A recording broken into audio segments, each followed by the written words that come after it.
वंदे पुरुषोत्तम आलोचना प्रसंग भाग 2 से 10 दिसंबर सन 1941 की श्री श्री ठाकुर जी की वार्तालाप। श्री श्री ठाकुर जी से प्रश्न पूछा गया कि देवलोक क्या है? देवलोक नाम की कोई चीज़ भी है क्या? श्री श्री ठाकुर जी ने कहा, देवता का अर्थ है जो दीप्ति पाते हैं।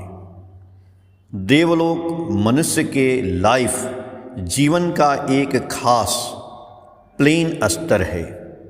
जब मनुष्य विद ऑल हिज कैरेक्टरिस्टिक संपूर्ण वैशिष्ट लेकर अपने पारिपार्श्विक के फुलफिलमेंट परिपूर्ण के द्वारा उनमें से प्रत्येक का object of regard and interest श्रद्धा एवं अंतरास का पात्र बन जाता है, स्वतः स्फूर्त चारित्रिक अभिव्यक्ति एवं अनुरंजना से मानव की इस नानुग सेवा में उसका जीवन जब दीप्ति पाते हुए अग्रसर होता है, तभी वह देवलोक में वसोवास करता है। वैसा एक्टिव सक्रिय कैरेक्टरिस्टिक्स वैशिष्ट समूह ही उसका प्लेन स्तर होता है। एक जमाने में भारत को दुनिया के लोग देवभूमि कहा करते थे। उसका अर्थ है कि भारतवर्ष में जो लोग रहते थे उनमें अधिकांश लोगों का चरित्र ही देवता की तरह था। यही भारतवर्ष पुनः देवभूमि बन सकता है, देवलोक हो सकता है, यदि तुम लोग आर्याचरण से चलो। वैशिष्ट पाली आपुरयमाण पुरुषोत्तम के अनुवर्तन, वर्णाश्रम, 10 विधि संस्कार, नित्य पंच महायज्ञ, आदर्श विवाह, आदर्श शिक्षा, अनुलोम असवर्ण विवाह, दैनंदिन जीवन में यजन याजन, अध्ययन अध्यापन, दान, प्रतिग्रह, परिपार्श्विक की सेवा, सदाचार पालन, व्रत और तीर्थ का अनुसेवन, ये सभी आर्याचार के अंगीभूत हैं। इनके अनुसेवन से मनुष्य धीरे धीरे वंश परंपरा में देवतुल्य हो जाता है। सिर्फ एक आध व्यक्ति नहीं, बल्कि दल के दल लोग घर घर में होते हैं। आज एक संप्रदाय का दूसरे संप्रदाय से इतना दंगा फसाद चल रहा है। वैशिष्ट पाली आपुरयमाण युग पुरुषोत्तम को ग्रहण कर चलने की रीत यदि रहे तो विभिन्न संप्रदाय के रहने के बावजूद सांप्रदायिकता नहीं रह सकती है। हर व्यक्ति एक दूसरे को अपना लोग ही समझते, क्योंकि युग पुरुषोत्तम में पूर्वतन हर अवतार महापुरुष ही जीवंत रहते हैं। उन्हें प्रेम करने पर हम किसी पूर्वतन की अवज्ञा नहीं कर सकते। हर को ही हम सोचेंगे कि वे मेरे ठाकुर ही हैं। इसीलिए गुरु भाइयों के प्रति जो प्रीति रहती है, उसी प्रीति का जागरण ही सबों के प्रति होता है। वहाँ सांप्रदायिकता कहाँ से आ सकती है? अतः देश को यदि इस विष से बचाना चाहते हो तो याजन के माध्यम से सर्वत्र फैल जाओ, सभी की आंखें खोल दो, जिससे शैतान अपना प्रभाव विस्तार नहीं कर सके।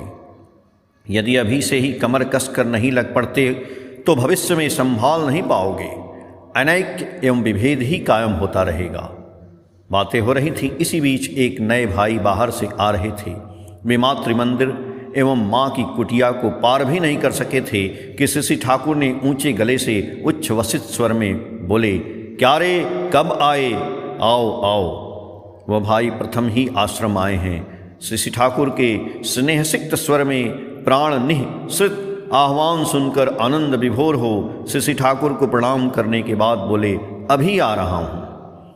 श्री ठाकुर बोले, जाओ गेस्ट हाउस में सामान वगैरह रखकर हाथ मुंह धोकर तैयार हो जाओ, बाद में तो सारा हाल सुनूंगा ही। अरे भूषणदा खड़े थे, इसे ले जाओ, यह नया आदमी है, अच्छी तरह इसकी देखभाल करना।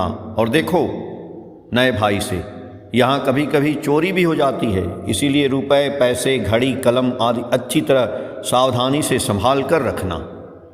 भूषणदास चक्रवर्ती उस भाई को साथ लेकर निर्दिष्ट स्थान की ओर चल पड़े। उस भाई के एक हाथ में एक बिछावन और दूसरे हाथ में सूटकेस था।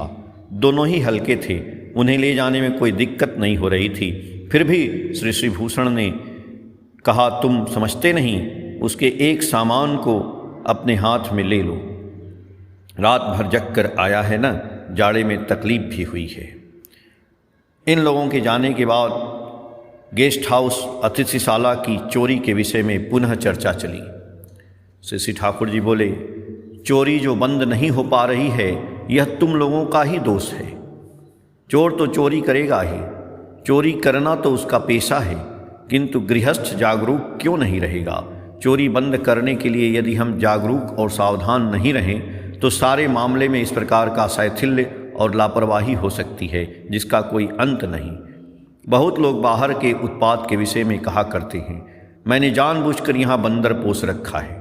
बंदर तो उत्पाद करेगा ही, किंतु हमारी क्षति नहीं कर सके उसके लिए उतना अलर्ट सावधान रहना पड़ेगा। हर काम में होशियार और बुद्धिमान रहने का अभ्यास नितांत आवश्यक है। दूसरे की सेवा लेते लेते हम लोग पंगु हो गए हैं और इसे ही कहते हैं पराधीनता। हम सारी चीज़ों के लिए दूसरों का मुंह ताकते हैं। आत्मरक्षा एवं बचने बढ़ने के लिए जितनी चीज़ों की आवश्यकता है, उन सभी चीज़ों को स्वयं जितना जुटा सकेंगे उतना ही हम स्वाधीनता के पथ पर आगे बढ़ेंगे। स्वाधीनता में भी इंस्टिंक्टिव कैपेसिटी, सहजात सामर्थ्य के अनुसार वृत्त विभाग रहेगा, परस्पर निर्भरशीलता रहेगी, किंतु हर व्यक्ति वर्णोचित कर्म दक्षता के आधार पर जितना चौकस रहेगा उतना ही अच्छा है। शिक्षा की धारा को मोड़ को इस प्रकार घुमा देना चाहिए। इसलिए हम स्वयं वास्तविक रूप से काम करने पर जोर इतना देते हैं।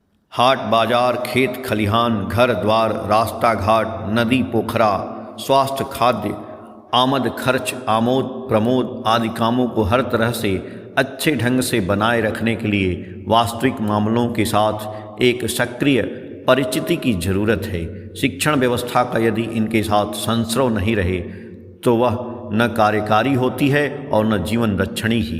इसीलिए हमें ऐसी चेष्टा करनी चाहिए जिससे हम अधिक से अधिक स्वावलंबी, सतर्क तथा आतंद्र हो सकें। आलोचना प्रसंग भाग 2 से पेज संख्या 3, 4 और 5 से। जय गुरु।